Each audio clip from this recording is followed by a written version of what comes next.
when the great Lord God created his white nationalist patriarchy, he gave all the good lands to the white people and the shitholes to the people of color. On the sixth day, the Lord created non-binary Adam and Eve. First, he formed the man out of the soil so that any identity he would eventually have would be the product of social construct. He named him Adam. The Lord God took the heteronormative man and put him in the Garden of Eden to work it and take care of it. And the Lord God commanded the man, "You are free to eat from any tree in the garden, but you must not eat from the tree of postmodernism. For when you eat from it, you will certainly die." Adam grew tired of his cis-het white male status. He was weary of being dominant over all the earth in his garden of patriarchy. So Adam asked God if he could create a new role for himself in society. The Lord God said, "It is not good for the man to be alone. I will make a victim suitable for him to dominate and repress." God put Adam into a deep sleep and plucked a rib out of him, and from it created his inferior to be subservient in Adam's patriarchy. He called her Eve. This wasn't working out too well since Eve started protesting the gender pay gap. And since Adam was a typical male, he was constantly grab-assing Eve. So she protested sexual harassment and all the other inequities she suffered under. After a time, Adam became increasingly uncomfortable with the gender assigned to him at creation. Adam called Eve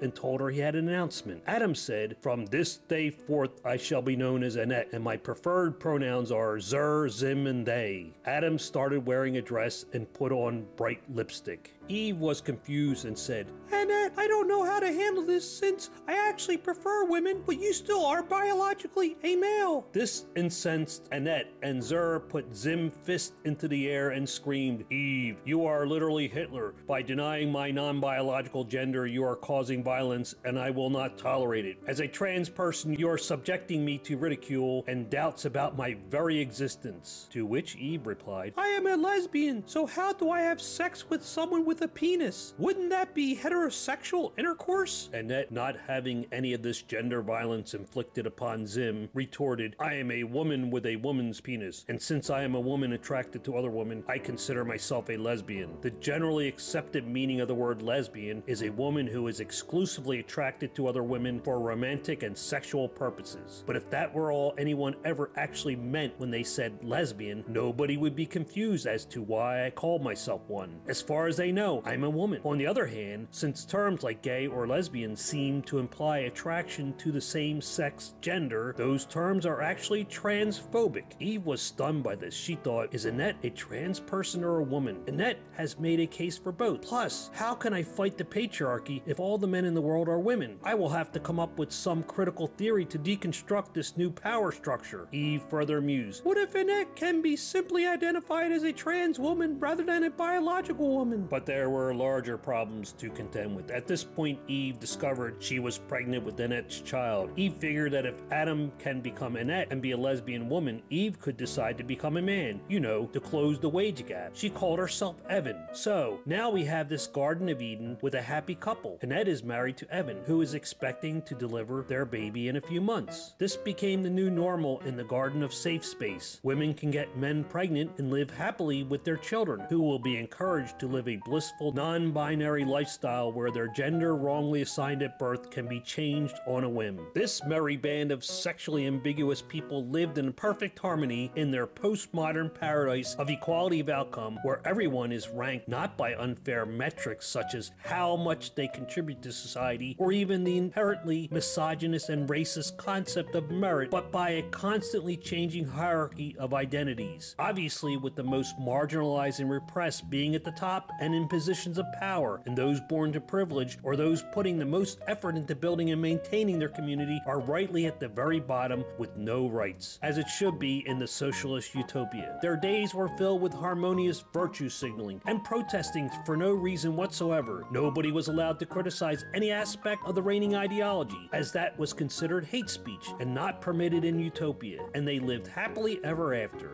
The end.